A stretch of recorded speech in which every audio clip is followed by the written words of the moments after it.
More or less for Doctor Who, the image of Fendahl is perhaps the end of the gothic horror direction that was happening at the time. And it very much another episode that begins off like it could. This easily is a plot for a horror film. And I'm blanking on it, but there's several that are exactly like this. But, well, what are you going to do? And there's several other episodes, even before this era, that you can point to for that. And then there's more shows to come that still delve into this material. And Doctor Who has always had horror elements in it. The monsters, they're always referred to as monsters and all that. So, image of Fendahl kind of, to me, when I was thinking about it, it's funny. It's one that I blank on quite a bit. The imagery I don't, but I kept thinking this was a Sarah Jane episode. But I guess that's just, the influence of Sarah Jane looms large over Doctor Who. And, But no, Leela's in it, and but it also refers to bringing up Sarah Jane again. It was sort of like how Eldrad played out, where there's some relic that's a fossil that's millions of years old, and then wait a minute, it's older than mankind itself, and all this sort of thing, and then takes over Sarah Jane and all that. Here you have Series 1, another relic, is this skull that couldn't possibly exist because it predates human beings, but it looks like a human skull. Well, it isn't.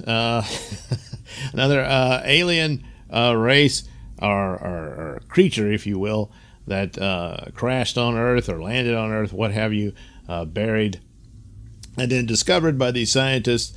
And, oh no, this reawakens an old evil and takes control of this woman, who really is just this poor woman. And you might recognize the actress. But she is completely innocent here, and that's kind of the elements of horror. And she didn't. Some of the other guys, they have some. Certainly, definitely one of them is quite the villain, and nefarious schemes involved in this. But she doesn't have any of it, and yet she's completely overwhelmed by this thing, and she doesn't make it. And it's one of those horrific things that because a lot of times it's like, this guy had it coming anyway, but not in the case of the character of Thea, and so it's kind of sad, really. But that doesn't quite come across because there's some flaws with this episode and its presentation and whatnot. In some aspects, the Doctor just sort of disappears, and then he reappears walking around. It's like they forgot this is a Doctor Who show. Of course, bookend with K9 scenes. The first episode after K9 had joined the TARDIS, and yet clearly, I don't know if it was shot before K9 was brought on board, but it definitely had to have been written before, because there's just no room for him in this story. So, somehow, some way, the Doctor damaged K9, and so he has to stay in the TARDIS so the Doctor can get back to him and fix him. And so they book in that with the episode. Even Leela's costume has changed. Fortunately, they make mention that she's changed clothes. And all that. But that part of it works out. It doesn't really matter that much. But just the pacing of it and stuff, I'm not, it's not one of my favorites. The imagery of it is cool. There's, sort of Lovecraftian creatures. These, turns out the Fendahl has worms. and can turn you into one. The Fendahl was this species that lived millions of years ago on another planet that existed within our solar system, but was destroyed apparently by the Time Lords. And because this creature was so dangerous and devastating, because it literally feeds on life itself, and apparently takes the appearance of this Greek goddess. But maybe it's just because that's how it takes the form, because of, again, like Eldrad, it took the form of this woman, and that's what it appears as. I don't know.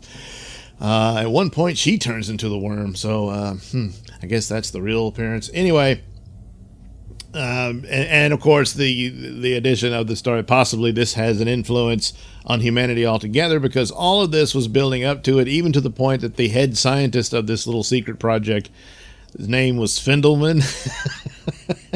And so he said, "You see, it was meant to be." And then the other scientist that turns out to be I don't know, a warlock or whatever of a satanic coven. and all of this is influencing them because, the weird superstitious pagan religion that he's practicing apparently is based on this alien interaction. So, the supernatural aspects are true when it's applied to this, power from another planet and whatnot. And he thinks he can get control of this power. Of course, you never can. And ends up committing suicide so he doesn't have to suffer the fate of becoming a hideous worm, I guess. I don't know. And interestingly enough, it's too late because you're not supposed to look at her eyes, which aren't eyes. It's just painted on her eyelids. But, whatever. I looked and I didn't turn into a worm. But so the doctor warns everybody, don't look. And this guy, it was too late. He'd already seen it. And so he says, "Give me the pistol." The doctor says, "Well, it's not going to work on her. It's not for her." And so he goes and gets it. "Sorry, pal."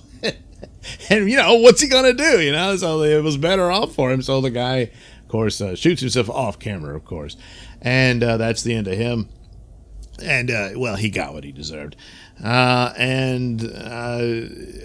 course, the part of this was the experiment that Fendahl was working on, his time scanner, and this is what signaled the TARDIS to come to this locale in the first place. And that's, of course, a common trope through Doctor Who is how does he end up in the first place? Well, there's some kind of trouble and the TARDIS senses it or whatever. And the activation of it, the entity within the skull draws on this, possesses the woman, and then, but at some point, reactivating it would cause an implosion, whatever, when the creature fully manifested. So, the Doctor's able to do this, and the explosion happens, and then it collapses in on itself, which would just reverse the film and all that. But hey, it worked, And then the Doctor quietly disposes of the skull. We assume he says he did, so let's hope so. But it's interesting that this is this thing tossed around about Time Lord lore, where they did this, and the Doctor says it sort of kind of violates one of their rules about this. He had only heard this as a legend when he was a kid, and I guess this refers to one of his mentors, the hermit or what have you, and told him these stories, and now he realizes, holy crap, it's true. And now he knows yes, there are secrets of the Time Lords, but no, not that one. No. So based on that alone, the show bears some significance for overall Doctor Who, and provides potentially, for further story here.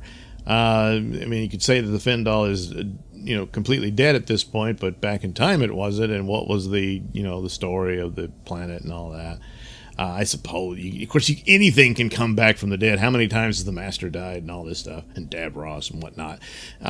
So you could be followed upon, and that sort of thing.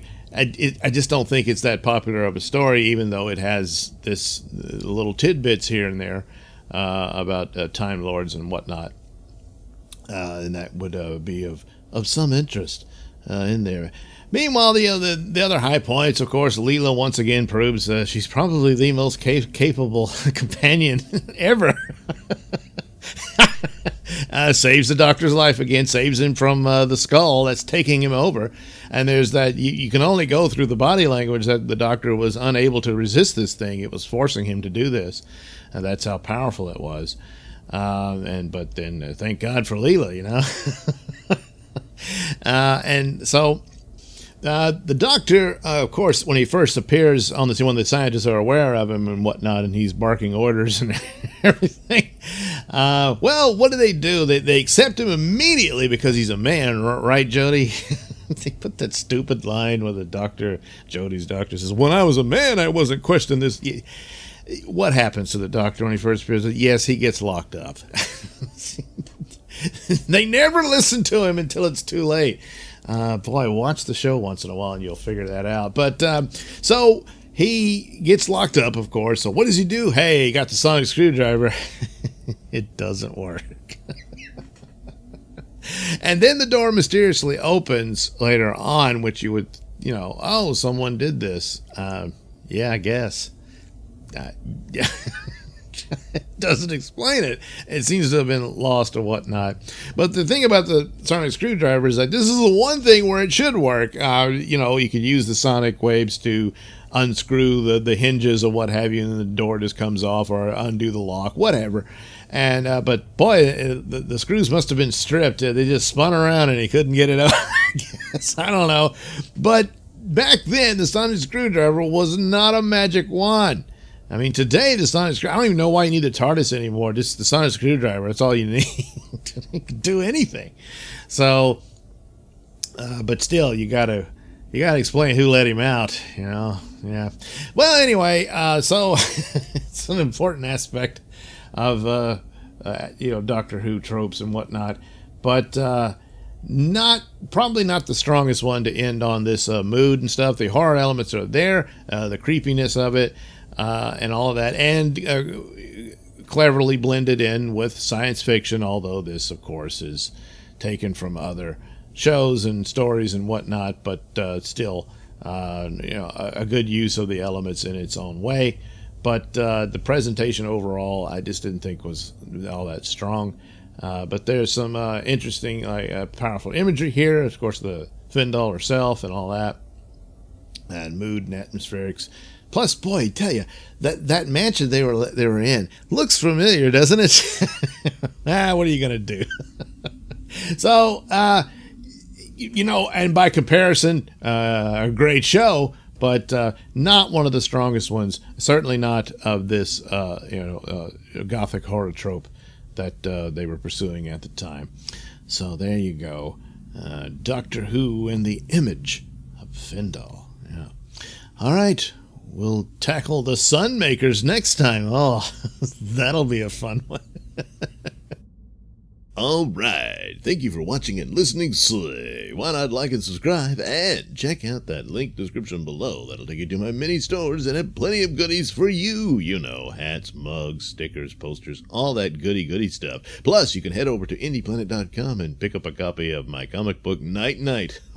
Oh, yeah. Plus, you can also catch my podcast, Mr Nailsin Show, over at RadioMisfits.com. And you can also watch my videos on my channel at BitChute. That's the Mr Nailsin channel on BitChute.com.